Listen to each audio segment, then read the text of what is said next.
When I was but a young gosling, my family had a no-game console policy for the house. For that reason, a lot of my childhood favorites were mostly from PC and then later a Game Boy. The one exception, however, was a plug-and-play Sega Genesis with 6 games on it. Not only was this small little box an influential start to my interest in learning about games from a time before I was born, but it also got me acquainted with a title so iconic that its visuals, gameplay, and soundscapes live rent-free in my head to this day. Golden Axe is a simple game. Like a barbarian, there's not a lot of thoughts going on up there. But like a barbarian, it knows what its purpose is.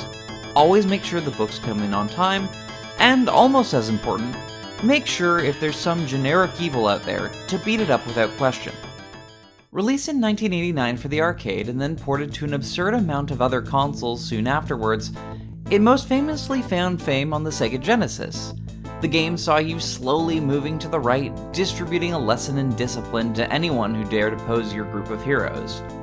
You have the choice of 3 protagonists. Axe Battler, a name they came up with in a record-breaking 2.32 seconds. Tyrus Flare, the magic user and the original press button for play of the game. And Gilius Thunderhead, a dwarf so stupidly good they had to take him out of the playable roster for the 3rd game so you would play someone else.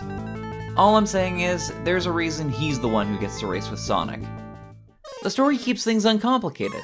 Death Adder is the villain who stole the Golden Axe, or did he? Depending on if you're playing the Genesis, arcade, or Master System versions, you might have some differing stories.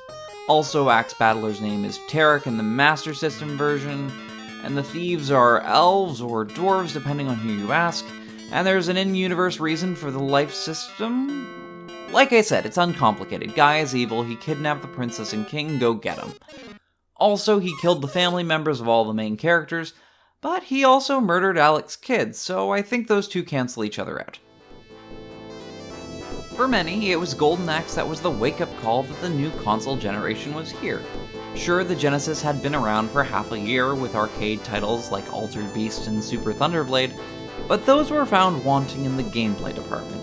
Not only was this game remarkably faithful to the arcade, but it was also incredibly engaging and replayable. The joy of Golden Axe can be greatly found in the slapstick nature of the fights that you take. If you approach the game just walking up and slashing, you'll very quickly get struck down. The beat-em-up genre is not a noble fight. It's a brawl behind a 7-Eleven, and your opponents don't joke around. Thankfully, that makes them the perfect foils to your unconventional tactics. You can toss them, kick them, cheese them, grill them. You can reenact the Revenge of the Sith, or be more imaginative and come up with backstories to these beer-branded baddies, like how these goons are fighting for the first-class seats on the Eagle airline. It's also quite challenging, which makes the game brilliant to play with friends and family. This adds to the hilarity then when you work together or just completely trip over each other's toes. Also, if you play on the Genesis, you're treated to another level and a boss fight as well as a dueling gauntlet. It's a game that, when it's finished, just gives you a hankering to play more Golden Axe. Its sequel grants that wish almost to a fault, not really bringing much new while also making changes that make the game feel a little bit less satisfying. Its Conan-esque swordmanship also married into the Zelda family quite nicely with Golden Axe Warrior for the Master System and the Legend of Golden Axe game for the Game Gear. Sadly, these appeared to be the one-offs that we'd never see sequels to for some reason. Is Golden Axe the best beat-em-up on the Genesis? Probably not. Is Golden Axe 3 objectively a better playing game? Most likely.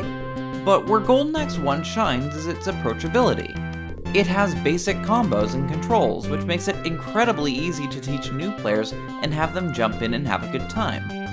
The game hasn't aged poorly, it's just that almost everything else had to improve to get on its level, and has built off it since. Golden Axe is a simple game. It was there to demonstrate how the genre could do it on new consoles. It didn't need to continue on after the Genesis, and probably shouldn't have. But despite the shortcomings of the future, the original can rest its head in peace, knowing that even when the games became more complicated, like an old friend, you can pick up a controller and get right back into things, like no time has passed at all. Just remember not to hit the A button when you start the game. Hey, thanks for watching this video. If you like what you see, make sure to subscribe so you know when new uploads are released.